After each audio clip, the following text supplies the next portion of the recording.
Hare Krishna, welcome to our daily reading of Śrīmad Bhagavatam with translation and purport by His Divine Grace A.C. Bhaktivedanta Swami Srila Prabhupada. We're going to read from Śrīmad Bhagavatam, Canto 1, Chapter 3, Text 26. Avatārāḥ asaṅkhyeyā hareḥ sattva-nidher dvijāḥ yathāvidāsinaḥ kulyāḥ sarasaḥ syuḥ sahasraśaḥ. O brāhmaṇas, the incarnations of the Lord are innumerable, like rivulets flowing from an inexhaustible source of water. Purport. The list of incarnations of the Personality of Godhead given herein is not complete. It's only a partial view of all the incarnations.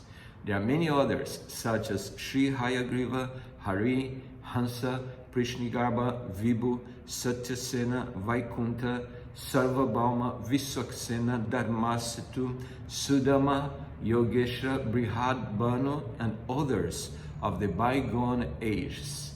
Śrī Prahlāda Mahārāja said in his prayer, "My Lord, you manifest as many incarnations as there are species of life, namely the aquatics, the vegetables, the reptiles, the birds, the beasts, the men, the demigods, etc., just for the maintenance of the faithful and the annihilation of the unfaithful." So here Prahlāda Mahārāja again corroborates the Bhagavad Gita, where Krishna explains, "Jada jada hi dharmasya glani bhavati bharata, abhyutana dharmasya tadachmanam srijamyaham." Whenever there is a uprise of irreligion, a decline of religion, an uprise of irreligion, so then I advent to protect the devotees and to annihilate those who are miscreants. So this is two reasons that the Lord comes. Basically, He comes to annihilate those who are miscreants and to protect His devotees.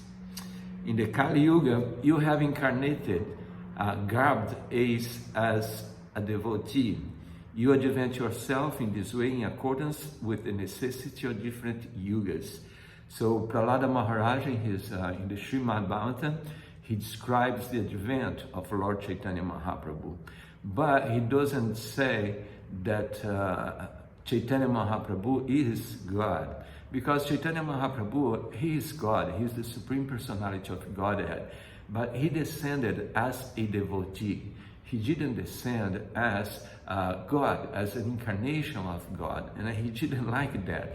When people would recognize him as God, he would close his ears and he didn't want to hear that he was God, because he came as a devotee. So Lord Caitanya Mahāprabhu is the Supreme Personality of Godhead. But in the scriptures, it describes that the Lord comes in 3 yuga. But it doesn't say that he comes in Kali-yuga. But in Kali-yuga, Prahlāda Mahārāja says, he's a Chana avatar. Chana means concealed.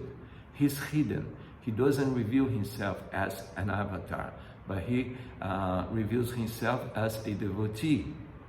So the Vaishnavas, the Acharyas, they can recognize God through the pages of the scriptures.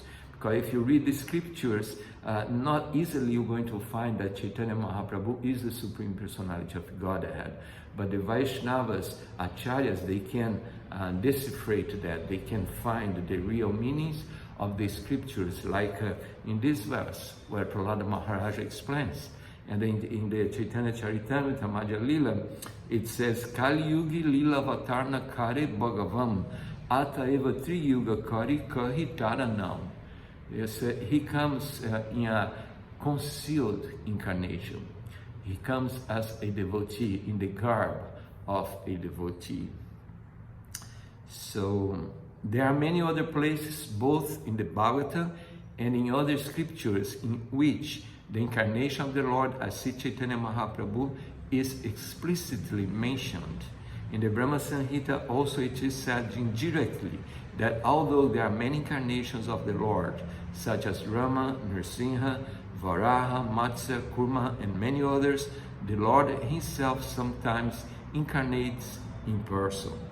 Lord Krishna and Lord Śrī Caitanya Mahāprabhu are not, therefore, incarnations, but the original source of all other incarnations.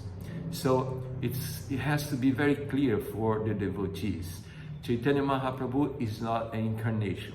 Caitanya Mahāprabhu is the source of all incarnations. He is the Supreme Personality of Godhead. He is Krishna himself. He is Krishna himself in the garb of a devotee. From Krishna, from Caitanya Mahāprabhu, unlimited incarnations, expansions, manifests.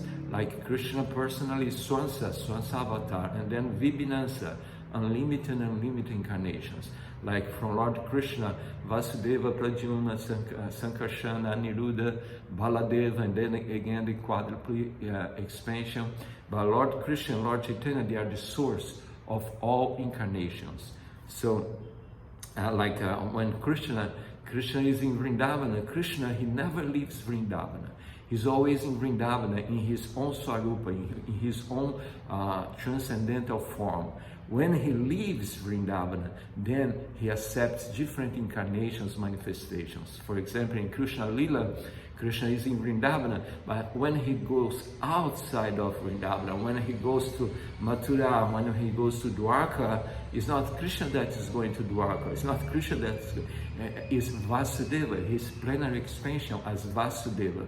So that has to be very well understood by all devotees. Krishna is the Supreme, and all incarnations are his manifestations. And we have to understand that his manifestations, incarnations, expansions, they don't lose power.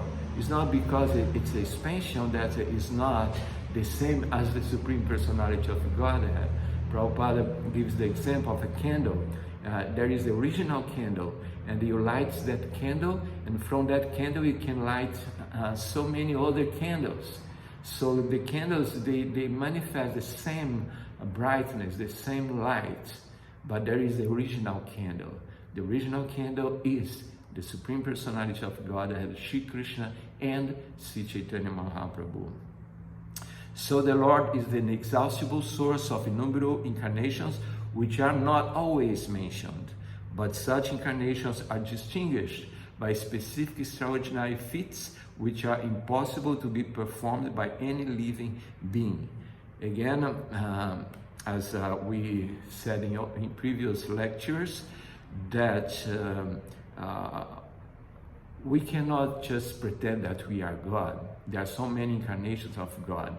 But God, when he comes, he performs impossible tasks, like lifting the Govardhana hill and so many other tasks that we cannot do. So again, as we said before in previous lectures, so God doesn't have to go to the school to learn how to be God. He's God since his birth. Some incarnations mentioned above are almost plenary portions. For instance, the Kumaras are empowered with transcendental knowledge. Śrī Nārada is empowered with devotional service. Mahārāja Pṛthu is an empowered incarnation with executive function. The Matsya incarnation is directly a plenary portion. So, the innumerable incarnations of the Lord are manifested all over the universes constantly, without cessation, as water flows constantly from waterfalls. So in this way, Krishna, unlimited, he is expanding himself in many different forms. Vilasa Prakasha, different expansions, and we can understand all his expansions and all his nature through the pages of the authoritative Shrimad Bhagavatam. So for today, we're going to finish it here. Tomorrow, we're going to read more Shrimad Bhagavatam. Thank you.